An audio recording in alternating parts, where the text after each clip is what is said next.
Picture a normal American street. Snow piled up on the sides, cars parked neatly, porch lights glowing soft yellow, the kind of place where nothing bad is supposed to happen. Now imagine this. A woman lives in one of those houses, a mother, a wife, and one day, she simply disappears. No noise, no chaos, no witnesses, just gone. This isn't a mystery about where Susan Powell went. This is a story about how everyone slowly watched a disaster forming and did nothing until it was too late. Susan Powell was not reckless. She wasn't careless. She wasn't someone who vanished on impulse. She was thoughtful, organized, cautious. A woman who planned meals, saved notes, kept journals. The kind of person who thinks 3 steps ahead. Which is exactly why what happened to her is so disturbing. Because Susan knew something was wrong. She just didn't know how bad it would get. Josh Powell entered Susan's life quietly. No big romance, no dramatic gestures. He was awkward, socially distant, emotionally flat. But early on, Susan believed he was just misunderstood. Quiet guys often are. Josh didn't yell, he didn't hit her. He didn't explode in public. Instead, he controlled silently. Money, decisions, space. He watched what Susan spent, questioned who she talked to, kept mental score of every disagreement. It wasn't chaos, it was pressure. Constant, invisible pressure. Susan tried to fix it. She tried being patient. She tried communicating. She tried pretending things were fine. But her body knew the truth before her mind accepted it. She started writing. Private thoughts, private fears, lines she never said out loud. Because when you live with someone unpredictable, silence feels safer than honesty. Susan wrote about being afraid. She wrote that Josh scared her. She wrote that if anything ever happened to her, Josh should be investigated. That sentence would later feel like a scream from the past. Then came the night everything stopped. Susan vanished. Josh said they went camping. Late at night, in winter, with small children. A spontaneous midnight camping trip in freezing weather. Any parent hearing that would instantly know. Something was off, but Josh said it calmly. Flat voice, no emotion. As if he were describing a grocery run. Police arrived at the house. No forced entry, no struggle. Susan's things were still there. Her purse, her phone, her wallet. She didn't pack. She didn't plan. She didn't leave, which meant one thing. Someone made sure she never got the chance. Josh was questioned, then questioned again. And again. Every time, his answers slid around the truth. He spoke in half-phrases, vague timelines, statements that sounded rehearsed. He didn't panic. He didn't cry. He didn't ask, "Where is my wife?" Instead, he asked lawyers what his rights were. That alone changed everything. Friends and family felt it immediately. This wasn't shock. This wasn't grief. This was calculation. Josh acted like Susan was already gone, as if the ending had already been accepted. Police searched everywhere, fields, lakes, deserts, nothing, no body. And in criminal cases, no body is everything. Without it, doubt creeps in. Without it, cases die slowly. Josh knew that. Josh counted on it. Then the journals surfaced, Susan's words, her fear, her quiet warning. Investigators read them and realized this woman was documenting her own danger. She was trying to leave a trail, a breadcrumb path to the truth. But even that wasn't enough, because fear doesn't equal proof. And proof was missing. Josh wasn't arrested, he wasn't charged, he walked free. But freedom didn't mean peace, because the spotlight never left. Media watched him, neighbors watched him. The internet watched him, and Josh hated that. He didn't want attention. He wanted control. As time passed, something else came into focus. Josh's family, especially his father, a man whose behavior crossed lines no one should ignore. He obsessed over Susan, photographed her secretly, wrote disturbing things about her. And Josh defended him, minimized it, explained it away. That told investigators something chilling. This behavior wasn't new. It was inherited. Susan had been trapped between two men, one obsessed, one controlling, and no one truly stepped in. Josh moved states, changed addresses, tried to outrun suspicion. But suspicion doesn't get tired. It follows, especially when children are involved. Susan's boys were growing up without their mother, and questions followed them everywhere. Social workers noticed red flags. Teachers noticed strange behavior. People noticed Josh isolating the kids, telling them stories that made Susan disappear in their minds. Susan's parents fought back. They wanted custody. They wanted answers. They wanted protection. Court battles dragged on. Documents piled up. Psych evaluations raised concerns. Still, the system moved slowly, cautiously, too cautiously. Josh was granted supervised visits.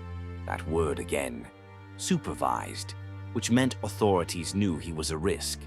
But risk wasn't treated as danger, and that mistake would cost everything. Josh's mental state deteriorated. He talked about conspiracies, about being targeted, about enemies everywhere. He wasn't planning a future. He was planning an escape, an ending he could control. The day of the final visit came quietly. No alarms, no warnings. Josh picked up his sons, walked them inside, and locked the door. What happened next was fast, brutal, final. He took their lives, and then his own. When police arrived, the truth finally landed. Heavy, undeniable. Josh Powell was not a grieving husband. He was a family annihilator, a man who decided if he couldn't own the narrative, no one would survive it. Susan's body was never found, but her voice was. In her writing, in her fear, in her warning. She tried to tell the world. The world just didn't listen fast enough. This wasn't just a crime. It was a collapse of systems, of judgment, of protection. A reminder that danger doesn't always shout. Sometimes it whispers. Sometimes it waits. Sometimes it wears the face of a quiet man who never raises his voice. And somewhere out there, Susan Powell still waits for justice. Not in a courtroom, but in memory. In truth, in the warning her story leaves behind. After the smoke cleared, after the sirens faded, after the bodies were taken away, America was left staring at one ugly truth. Susan Powell didn't just disappear. She was erased, and the system helped it happen. The moment Josh Powell was dead, the question everyone asked was simple. Why wasn't he stopped sooner? Because now there was no trial, no confession, no cross-examination, only pieces, broken, scattered pieces. Investigators went back, all the way back, every report, every call, every warning that had been logged and ignored. And what they found was terrifying. This wasn't a lack of information, it was a lack of action. Susan had told people she was afraid, not once, not vaguely, clearly. She told friends Josh scared her. She told family she felt trapped. She wrote that she didn't trust him. She even arranged plans for her children in case she died. Think about that. A woman planning for her own disappearance, while still alive. That's not paranoia. That's survival instinct. Police interviews were reviewed again. Josh's tone stood out. Not defensive, not emotional, detached. Like Susan was an inconvenience that had finally been removed. When asked emotional questions, he pivoted to logistics, money, paperwork, property. He talked about Susan in past tense long before anyone else did. Then there were the digital clues, Josh's computer searches, maps, remote areas, isolated terrain. He had researched places no one casually looks up, places where things don't come back. And yet, none of it crossed the line into enough. Enough to arrest, enough to charge, enough to save lives. Susan's parents pushed harder. They became loud when no one else would. They went to media, to courts, to agencies. They begged. And that's the hardest part to swallow. They begged for their daughter's truth, for their grandson's safety. And still, the system hesitated. Josh used that hesitation like a weapon. He painted himself as the victim, a man hunted by rumors, a father misunderstood, a quiet guy bullied by suspicion. Some people believed him.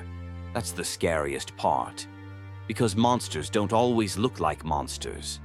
Sometimes they look like awkward men who say the right legal words. Behind closed doors, Josh's control over the boys intensified. He isolated them, shaped their memories, slowly erased Susan from their reality. He told them lies, that she left, that she didn't love them, that she was gone by choice. That kind of psychological damage doesn't heal, it spreads. Social workers noticed red flags, teachers noticed changes, behavior shifts, disturbing comments. Still, everything moved at a crawl. Paperwork, reviews, committees. Danger doesn't wait for approval. Josh felt the walls closing in, custody restrictions tightened, supervision rules became stricter.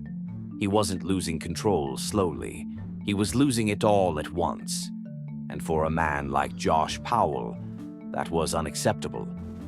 He started preparing, not for life, for erasure. He sold things, destroyed files, burned items. He didn't want answers left behind. He wanted a clean ending, on his terms. The final visit wasn't dramatic on the outside. No chaos, no warnings, just another scheduled moment on paper. Inside that house, though, the decision had already been made. Josh didn't panic. He didn't hesitate. He acted, cold, final, absolute. When it was over, investigators stood in a home that felt wrong. Too quiet, too still, the kind of silence that screams. 2 children gone, a father gone, and a mother who had vanished years earlier, now confirmed dead in everything but evidence. Public reaction exploded. Anger, shock, disbelief. News anchors struggled to keep their voices steady. How does this happen? How does a man with this many warnings get this far? The answer was ugly, because systems are built for procedure, not instinct. And Susan's case proved that procedure can kill. Reviews were launched, policies rewritten, apologies issued. But apologies don't raise the dead. Susan's parents were left with nothing but memories. No grave, no closure, just the knowledge that they were right all along. Susan's journals became the center of her legacy, her voice preserved in ink, her fear validated too late. She wasn't weak, she was observant. She saw the danger before anyone else did, and she tried to warn the world quietly, because she was living with it loudly. Josh Powell wanted control over everything: money, family, narrative. And when he lost control, he chose destruction. That's not insanity. That's entitlement taken to its darkest conclusion. Susan Powell's case is taught now, studied, referenced, not because it's mysterious, but because it's preventable. A reminder that absence of proof doesn't mean absence of threat, that silence can be deadly, that believing victims early saves lives.